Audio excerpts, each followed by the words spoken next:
Quando acordo, penso nele em oração. Agradeço pela noite que passei. Rendo graças pela vida. Peço bênçãos, luz bendita, pro meu dia ser feliz. Feliz Natal com Jesus. Me levanto, já senti. O nosso tema para hoje é Jesus em mim.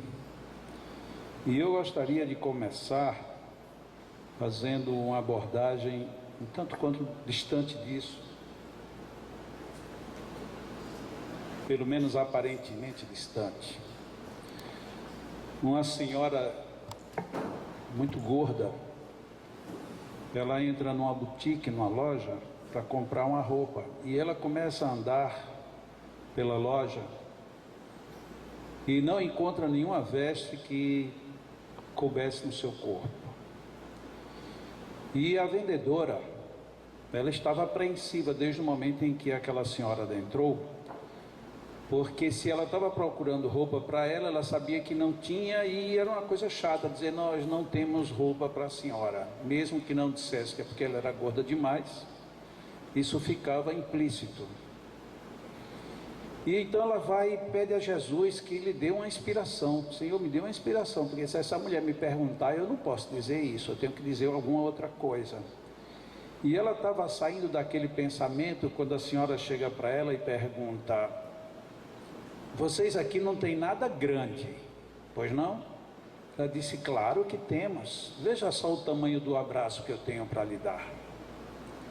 E abriu os braços e deu um abraço naquela mulher, que a mulher chorou. E ela chorou dizendo-se muito emocionada, porque na realidade ela tinha vindo procurar uma roupa, mas uma roupa ela poderia não encontrar aqui, mas encontrar em outro lugar. Mas um abraço fazia muito tempo que ela não recebia de ninguém, porque acreditava ela, de alguma forma, a sua gordura afugentava as pessoas de um relacionamento mais próximo. E depois aquela vendedora faz uma outra prece agradecendo a Jesus pela inspiração e pela oportunidade que teve de viver um grande abraço. Muitas vezes a gente pensa em Jesus no livro, no texto, no Evangelho, o Jesus dos padres, dos palestrantes, dos pastores, o Jesus que está há 2000 anos, o Jesus que é um Jesus que já não faz muito sentido para a gente pela distância em que ele se encontra. E isso faz com que nós percamos muito de Jesus em nossas vidas. Seguramente a gente pode dizer que Jesus estava no abraço daquela vendedora, assim como esteve também no abraço da mulher que o recebeu e expressou sua gratidão por ela, por ele. Onde é que Jesus está em mim? Esta é a questão que nós gostaríamos de abordar. Mas começando com essa história que, como eu disse, aparentemente não tinha muita relação, a gente percebe que tem toda uma relação, principalmente depois que a gente conjuga com o que a Cassandra acabou de colocar logo no início de sua fala. Muitas vezes a gente recebe uma orientação de que tem que seguir, que tem que adotar, tem que amar, tem que querer, tem que pedir, tudo a Jesus. Mas o ensinamento do como, do porquê, de onde vem isso, qual é a lógica disso, isso nos é negado. Um dos autores que ela mencionou ainda há pouco, ele começou a escrever uma série de livros em relação ao Mestre, exatamente porque duvidou de que Jesus tivesse existido. E duvidar de que Jesus existiu é alguma coisa que qualquer pessoa de qualquer sociedade cristã não tolera. É muito difícil alguém tolerar que alguém diga que Jesus não existiu. É muito difícil a gente até ouvir alguém dizer que tem dificuldade em entender Jesus. É muito difícil a gente alcançar o porquê de Jesus nas nossas vidas. Na falta de uma explicação maior, a gente joga tudo isso num cesto chamado tradição. É a nossa tradição cristã, é a nossa tradição ocidental, é a tradição da família, é a tradição, e não tem outra explicação, como que se não houvesse.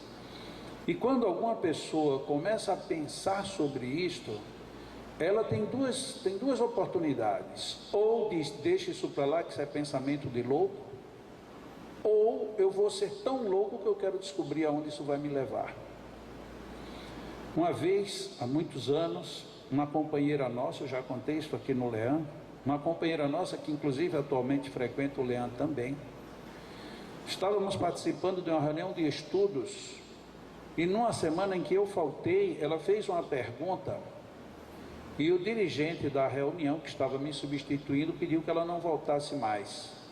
E a pergunta dela foi exatamente esta: Jesus existiu mesmo? Pois um dirigente espírita não suportou a pergunta e pediu que ela se retirasse. Ou seja, nós entramos numa aceitação de Jesus, aí sim, irracional, porque parece que a tradição ela termina sendo maior do que a essência, quando deveria ser o contrário. E a Cassandra ainda colocou também que nós não entendemos quando lemos Jesus. Já em várias ocasiões eu abordei alguns pontos que eu também tinha muitas dúvidas sobre o que Jesus queria dizer. E hoje eu quero falar de uma dessas dificuldades. Parece até que eu tinha combinado com a Cassandra para a gente escolher algumas coisas, só que eu escolhi praticamente um único ponto. Eu peguei essa história da senhora gordinha, peguei um ponto para a gente dar uma examinada aqui, e depois uma circunstância que fecha tudo isto.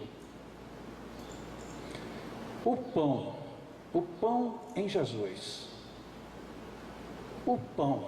Por que Jesus falava tanto de pão? Parece que naquela época o pão não tinha o que tem o pão de hoje. Tanto é que naquela época ele tinha um outro nome, era pão ázimo, porque ele não levava fermento. Será que era por isso que ele não tinha glúten e não tinha tanta alergia no mundo? Ou será que pão tinha um outro significado? João, ele diz numa dada altura que Jesus era o pão da vida. Mas o pão da vida em que sentido? Normalmente, raciocinando religiosamente, era o pão da espiritualidade. Sim, mas como é que eu como o pão? Eu como fisicamente, isso eu entendo, mas como é que eu consumo o pão espiritual? Ah, todo mundo sabe, e se eu disser que eu não sei? As pessoas que dizem que todo mundo sabe, não sabem explicar como é que a gente ingere um pão espiritual. Ah, é você rezando. Ah, sim, mas tem pessoas que rezam todo dia, rezam muitas vezes, e parece que não se alimentam nada. Não, é você fazendo o bem. Sim, mas fazendo o bem em relação a quê? Ou a quem? Ou a que padrão? Uma pessoa que tem o hábito de bater e ser grosseira com todo mundo, na hora que ela diz, pois não, pode passar, ela está fazendo um bem enorme. Uma pessoa extremamente educada dizer, pois não, pode passar, aquilo é uma rotina para ela. Estamos falando então de que bem? É fazer o bem, mas bem em que dimensão? Na proporção de quem? Do que? Aquela velha questão, será que Jesus realmente disse ao bom ladrão? Ah, mas então existe um ladrão bom e um ladrão mau. Então o ladrão mau é porque além de roubar, ele matava. Não, então já não é mais ladrão, ele é mais outra coisa. Ele é assassino. Não, porque ele era um ladrão e agredia. Bom, se ele era um ladrão e agredia, ele também não era só ladrão.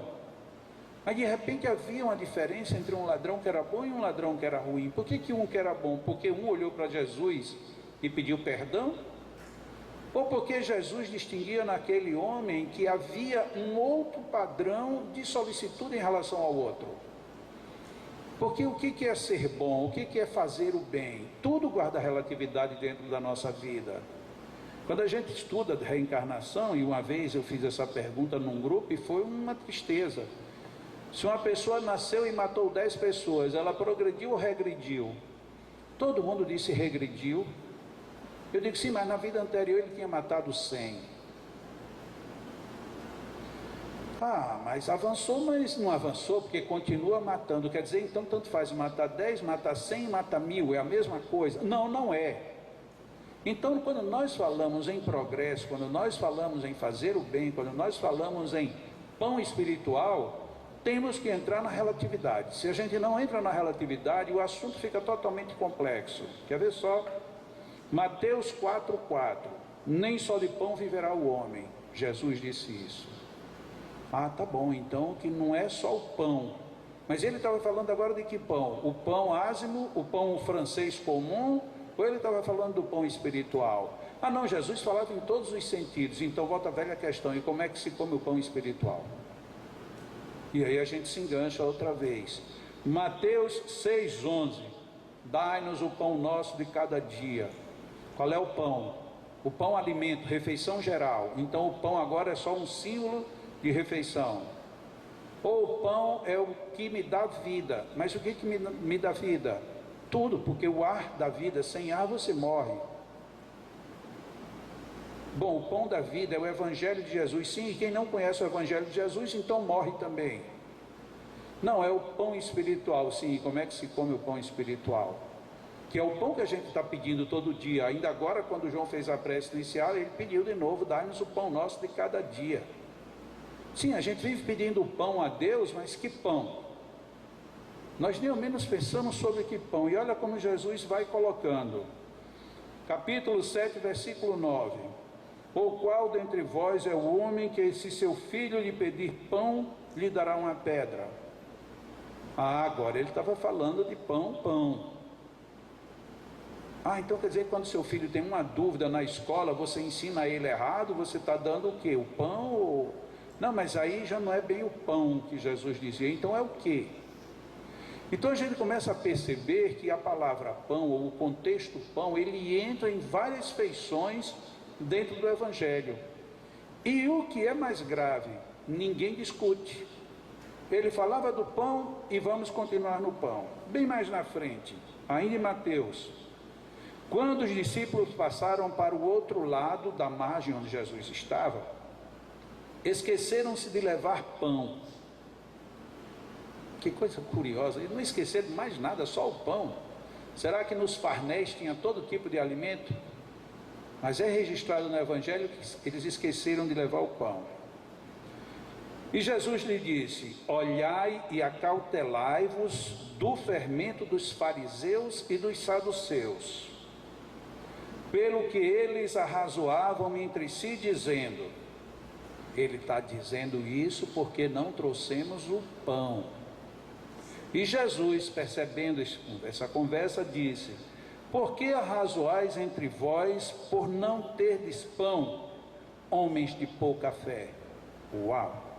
Agora Jesus complicou o pão de uma vez, porque agora o pão era o pão que eles deveriam ter trazido, e como eles entenderam que era o pão que eles deveriam ter trazido, eles são agora considerados como homens de pouca fé.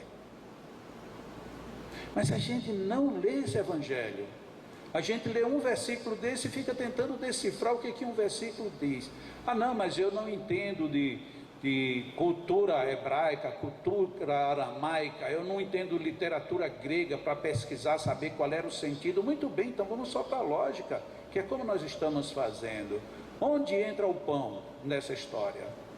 A gente vê, portanto, que Jesus coloca o pão em vários contextos, em várias circunstâncias, e naquele canal melhor que ele pode oferecer como relação entre nós e o divino. Se a gente toma isso, só essa relação do Pai Nosso, a gente vê como Jesus foi sábio. Ele não disse: vós viveis só do Espírito. Não, vós viveis também da carne. Tanto é que peça algo para manter a tua carne, pão material.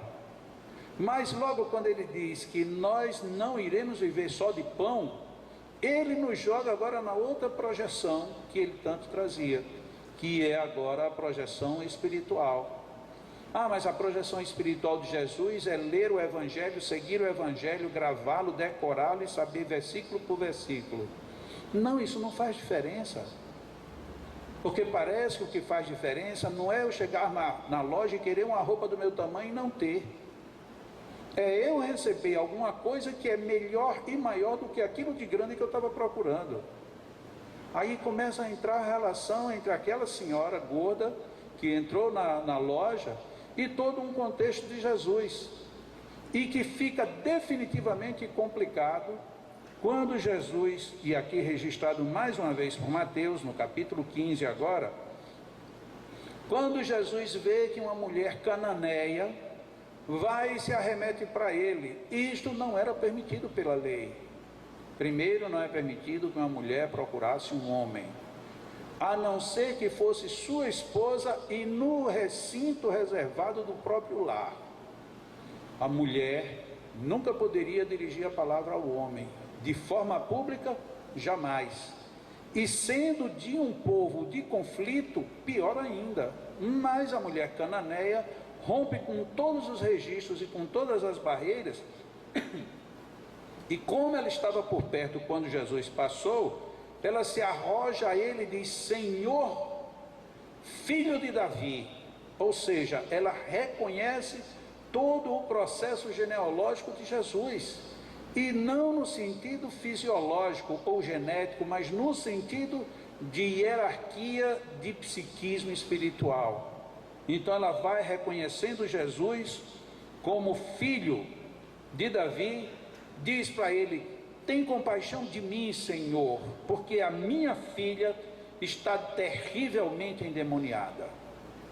Olha a súplica de uma mãe que quebra todas as barreiras e agora tem uma explicação lógica. Para salvar um filho, os pais fazem quase tudo. Se entregam, se metem em demandas descontroladas e reconhecem até aquilo que pela natureza, ou como já vínhamos dizendo lá no início, pelas tradições são contras. A tradição proibia a mulher cananeia de procurar Jesus. E ela, a despeito disso, vai, porque a sua filha estava endemoniada. E aí veja que coisa complicada que acontece. Ele, Jesus, não responde nada para a mulher. Estranho. Mas o homem que tinha uma palavra para todo mundo, sugeria apoio para todo mundo, fica calado. Os discípulos então chegam perto dele e dizem assim: Senhor, despede esta mulher, ela está somente clamando por onde a gente passa. Quiçá Jesus soubesse que iria haver uma interveniência desse tipo. Despede-a, manda embora, já que você não disse nada, manda ela embora. Então ela voltou a Jesus e disse: Senhor, socorre-me. Eu imagino que expressão essa mulher não colocou na voz, na entonação, na entrega. E aí é onde vem o diálogo mais estranho sobre o pão. Não é bom tomar o pão dos filhos para lançá-lo aos cachorrinhos, disse Jesus. Não é bom tomar o pão dos filhos para lançá-lo aos cachorrinhos. A mulher naquela hora deveria ter ficado mais confusa do que a Cassandra colocou aqui há pouco. Eu estou pedindo para ele me socorrer e salvar minha filha que está endemoniada. Ele, em vez de me dizer qualquer coisa, ficou calado. E quando os discípulos disseram: afasta-a daqui, ele vai e diz para ela olha para ele e diz: socorre-me, Senhor. Não é justo que eu tire o pão do filho para dar para os cachorros. Era para ela ter ficado calada e ter ido embora. Mas olha o significado desse pão, como ele é relevante, inclusive para a mulher. Ela disse assim: sim, Senhor, como quem diz, não é bom tomar o pão dos filhos para dar para os cachorros, mas até os cachorrinhos comem das migalhas que caem da mesa dos seus donos. Ela afrontou uma argumentação profunda. A mulher pede socorro, endemoniado. Veja, a expressão endemoniado vai juntar agora com o outro sentido de pão. Um pão espiritual, um pão de ação psíquica, um pão em que a ação deveria ser profunda. Ele estava com os seus e ele checa com ela: você acha que eu devo tirar o pão dos meus para dar para a tua filha? Que pão é esse? Seria esse pão espiritual que a gente está falando? E ela diz: mas Senhor, até os cachorrinhos se alimentam das migalhas dos donos que caem da sua mesa. Como quem diz, e o senhor não pode fazer nada? Dê o pão para eles, não tem problema, diria ela de uma outra forma. Eu sei que eles precisam de pão, dê o principal, mas deixe a migalha do pão, que me vai ser suficiente para resgatar a minha filha. E aí Jesus diz algo grandioso: ó mulher, grande é a tua fé, seja-te feito como tu queres. E desde aquela hora a sua filha ficou sã. Será que Jesus deu o pão? Ou Jesus teria dado apenas as migalhas? A gente vê de repente que é irrelevante tampouco. Por quê? Porque agora estava sendo dado Ele. Ele era o pão da vida de novo. E era o pão da vida quando Ele se impunha por uma decisão que era contrária a tudo. Como contrário a tudo foi a posição daquela mulher, inclusive de dialogar com um judeu. E um judeu que desde a infância já discutia com os senadores. Aonde? Lá no Sinédrio. Então, quando a gente começa a remontar toda uma estrutura para tentar entrar numa contextualização, a gente percebe que nem é preciso cultura, mas é preciso firmeza. Ela tinha firmeza tanto por motivo da filha, mas sobretudo por motivo dela mesma, porque senão ela teria se recolhido quando ele disse para ela que não era justo tirar o pão do filho. E ela poderia ter pensado da mesma forma: será que ele está chamando a minha filha de cachorrinho? Talvez seja a primeira ideia nossa, mas a gente poderia ter muitas outras. Ou será que cachorrinhos seriam os espíritos que estavam perturbando a criança? Raramente a gente pensa nessa hipótese. Ou será que o cachorrinho eram os sentidos daqueles que não estavam aptos para receber o pão? Porque ele tinha dito: é justo eu tirar o pão para os cachorrinhos? Será que em vez de ele dizer para a filha dela, ele não estaria dizendo para aqueles que estavam em seu derredor? Mas por que quando a gente lê Jesus não parte para pensar, para refletir sobre essas hipóteses? Por uma coisa muito simples. No título da palestra, Jesus em mim, Ele não está em mim. Essa é a dificuldade. A gente tem muita dificuldade porque Ele está longe, está muito longe de eu, de mim, de meu mundo interior. Ele está muito longe. A gente não quer nem pensar para não complicar. Afinal de contas, somos nós os cachorrinhos? Somos nós os dignos de sua migalha? Ou não seríamos nós os filhos, mas que estamos tão rejeitados por nós mesmos que terminamos aceitando o epíteto de que somos cachorrinhos? Onde é que nós nos encontramos nisso tudo? Nós pouco nos encontramos, porque Jesus vai passando ao largo. Ainda há pouco também era lembrado pela Cassandra como hoje o sentido de Jesus num dia de hoje é mudado na nossa vida.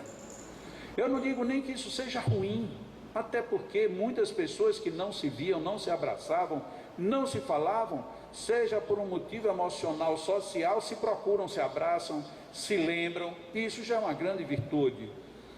Isto, todavia, poderia ser colocado como migalhas do pão que sobrou na mesa do dono. Porque o pão mesmo a gente está deixando de fora. Isso somente para contextualizar hoje, dia 25 de dezembro. A gente está brigando porque eu sou espírita, você é católico, você é protestante, você é judeu, você é budista. É isso que a gente está brigando ainda até hoje? Então nós não chegamos ainda nem a alcançar as migalhas, a gente está morrendo de fome. Como será relevante no dia que a gente começar a entender que somos os filhos dignos de receber o pão? Mas até lá, pelo menos que a gente aproveite as migalhas. Quando a gente aproveitar as migalhas e entender todo esse contexto que Jesus coloca, nós perceberemos muito diferente. Quando Jesus falou de que os discípulos esqueceram de levar o pão, e que eles pensaram que era o pão, ali Jesus dizia: vocês estão pensando no pão, estão se esquecendo do fermento dos fariseus e dos saduceus. Mas será que isso é aplicado há 2000 anos? Ou será que as nossas festividades de hoje não são apenas fermento? E que a massa não está nem aí. E quando eu estou falando a massa, falo aqui mesmo no duplo sentido. A massa que varia o pão e a massa a população. Nós estamos muito mais para viver o farisaísmo e a sequência dos saduceus do que necessariamente viver isto. Para fechar a questão do pão, Mateus 26, 26. Enquanto comiam, Jesus tomou o pão e, abençoando-o, o partiu e deu aos seus discípulos, dizendo: tomai e comei, isto é meu corpo. O que é que nós fizemos com isso? Transformamos num ritual. Como quem diz, não interessa o que o senhor quer dizer com isso, isso não é nosso. É estranho. Não estou aqui a criticar a quem acha que a hóstia, no caso, que é muito usada como símbolo, que ela seja uma coisa equivocada. Mas é tratar o pão a que Jesus trouxe como mensagem a maior força pela menor situação. Vejam como a gente volta para o mesmo quadro em que nós estamos querendo o pão, mas continuamos buscando no máximo as migalhas. Nós temos um entendimento muito curto da vida de Jesus. Talvez até por isso que ele tenha vivido tão pouco. Porque se ele vivesse mais um pouco, seria tão complicado para a gente. Se ele tivesse passado mais mensagens, como a gente não entenderia? Até agora eu só peguei o Evangelho de Mateus. A maior prova de que a gente não entendeu Jesus está num fato narrado em Lucas, no seu capítulo 24. Pedro vai lá para o túmulo de Jesus. E quando chega lá, toma um susto, que o túmulo estava aberto e Jesus, o corpo dele, já não ali estava. E aí Pedro sai um tanto quanto desnorteado daquilo. E logo depois são vistos dois deles o quê? Dois discípulos de Jesus, sem se mencionar o nome.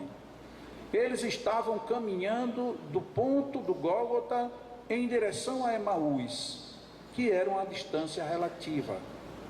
Eles seguiam para Emaús. E naquela conversa, todo o assunto era todo o desfecho da vida de Jesus. Não se falava outra coisa.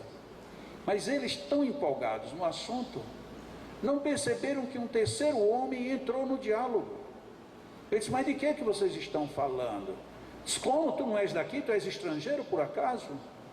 Tu não sabes tudo o que acabou de acontecer em Jerusalém? Tu não sabes que mataram o Mestre, o Senhor, o maior homem que tinha na humanidade? Tu não sabes disso? E aquele homem pergunta coisas, e aquele homem fala com os dois. E nesse momento o evangelista Lucas diz o nome de um deles. Um deles era Caifás. Cleopas, desculpa. E nem Cleopas reconhece aquele homem. Aquele homem era Jesus Cristo. Como é que pode um homem que você seguiu, fazia 3 dias que ele tinha morrido, que você vinha discutindo sobre a vida dele, sobre a injustiça, sobre tudo, de repente ele entra na conversa, começa a falar, porque ele não ficou como ouvinte, ele falou, ele indagou, ele questionou, e ninguém o reconheceu nem pela voz, nem pela visão, nem pela aparência, nem por nada. Tu és estrangeiro por acaso que não sabem disso? Não sabes disso?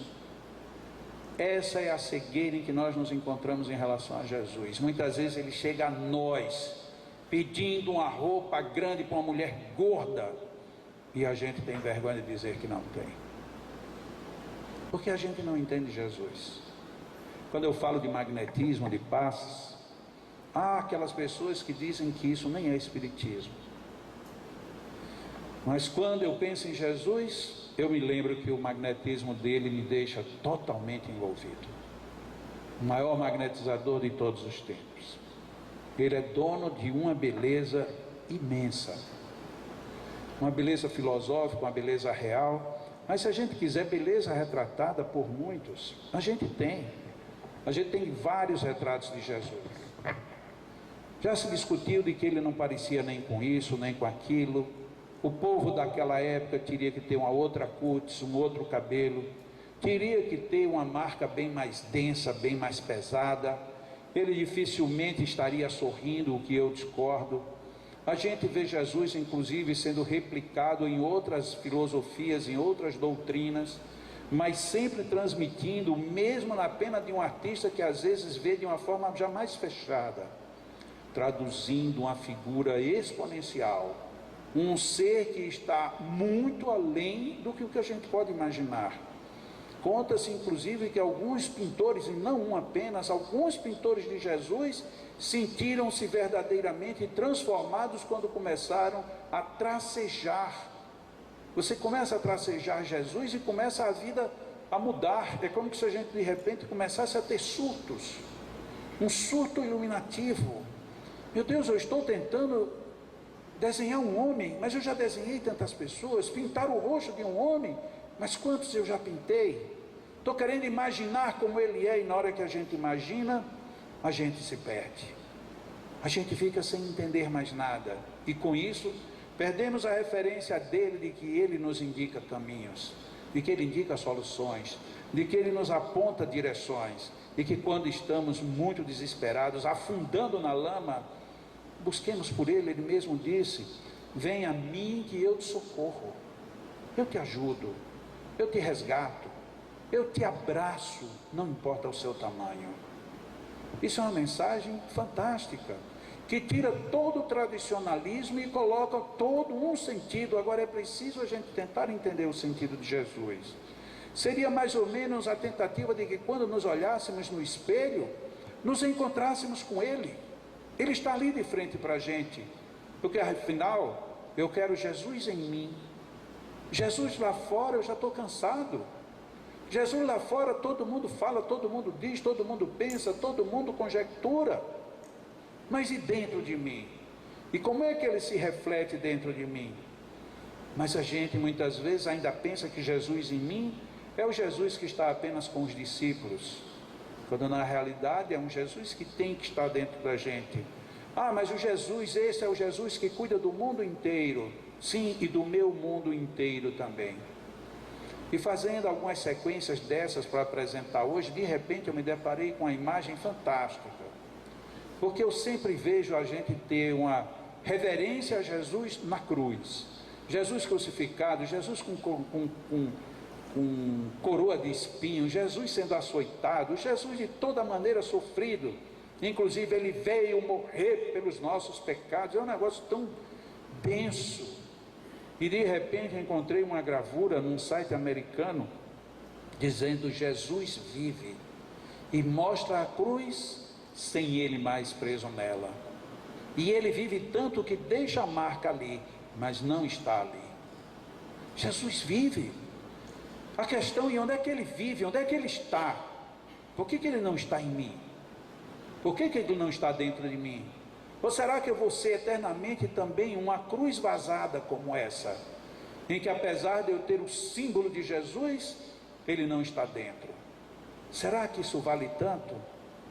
E culminando com a questão 625, que foi a primeira que a Cassandra leu, também encontrei num site americano uma sacada comercial fantástica.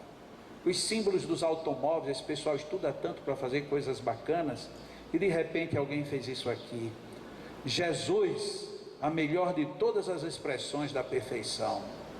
Que coisa maravilhosa. Tem quem pense nisso também. Mas se ele é um exemplo bom da perfeição para nós, por que nós nos demoramos tanto para perceber isso? Eu quero Jesus em mim, mas eu quero Jesus em mim, nos discípulos, na Bíblia, em cada um de nós, no nosso mundo. Mas para isso a gente tem que abrir a porta. Ele já provou que ele não é invasor. Ele simplesmente vai aonde é convidado. Ele vai onde é recebido, não importa que seja a casa de ricos, como ele deu exemplo, como as casas mais pobres, como ele mesmo dizia que não tinha uma pedra para repousar a cabeça. Este é o Jesus que a gente deve procurar. E para homenageá-lo, eu trouxe aqui duas músicas que eu gostaria de compartilhar com vocês. Uma cantada por esse grupo que eu admiro muito, Pentatonix. Esse grupo são esses 5 personagens que aí estão, e eles não usam instrumentos musicais, todos os instrumentos deles são com a boca. É uma pena que o nosso som aqui não seja o mais excelente, mas eu acredito que dá para a gente pelo menos perceber como eles são bons no que eles fazem.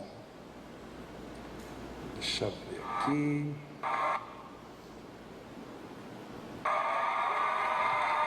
I've heard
canta Aleluia.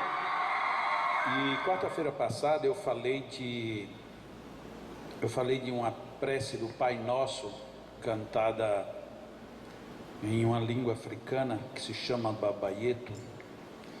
E apesar de que existem outros vídeos até mais ricos, este aqui traduz bem a música, um ritmo americano, que é o Pai Nosso. O Pai Nosso em ritmo africano, letra africana, mas o que vale é a gente sentir a emoção. Na tradução que tem aqui, tudo indica que ela está em inglês, mas dá para a gente sentir que é o mais importante. Peter Rollins e Maluká são aqueles dois que apareceram. São eles que cantam Babayetu nesta versão. Babayetu yetu liye binguni yetu yetu amina Babayetu yetu liye mjina lako litukuzwe Babayetu yetu liye binguni yetu yetu amina Babayetu yetu liye mjina lako litukuzwe Tupeleo chekole chetu tunachohitaji utusamehe makosa yetu kama nasi tunavyowasamehe wale hutukosea, usitutie katika majaribu, lakini utuokoe na yule muovu milele. Baba yetu uliye mbinguni, yetu yetu amina. Baba yetu uliye jina lako litukuzwe. Baba yetu uliye mbinguni, yetu yetu amina. Baba yetu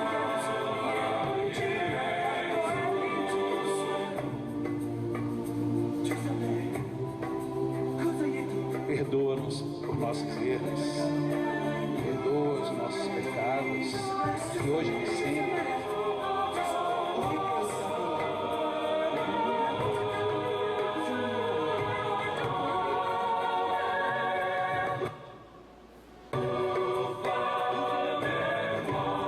Que o seu reino venha, segundo a sua vontade, sobre a terra como sobre o céu.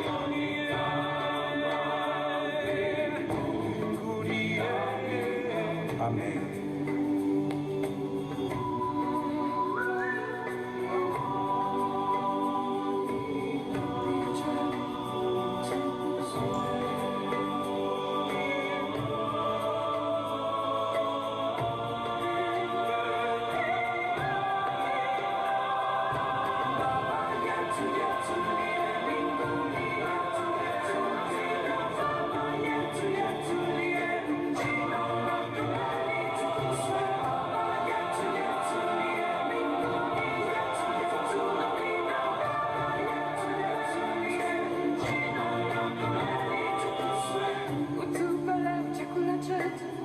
Tunachohitaji utusamehe makosa yetu, kama nasi tunavyowasamehe waliotukosea, usitutie katika majaribu, lakini utuokoe na yule muovu milele. Baba yetu uliye jina lako litukuzwe. Baba yetu uliye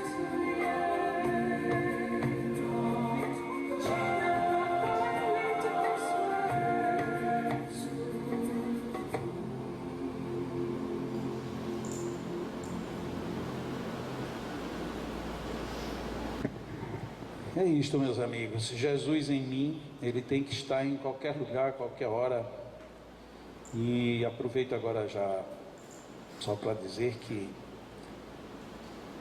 o Natal é uma data, e tem que ser uma data muito especial.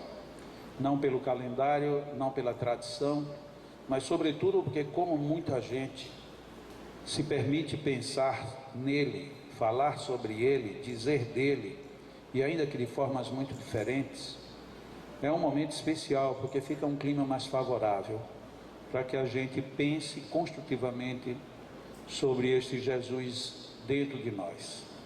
Desejo com todo carinho, com toda honestidade, que nós levemos em nós Jesus mais presente. Porque se hoje ainda estamos apenas nas migalhas, nos lembremos, somos dignos e merecedores de recebermos o pão inteiro. Muita paz e muitas bênçãos para todos nós.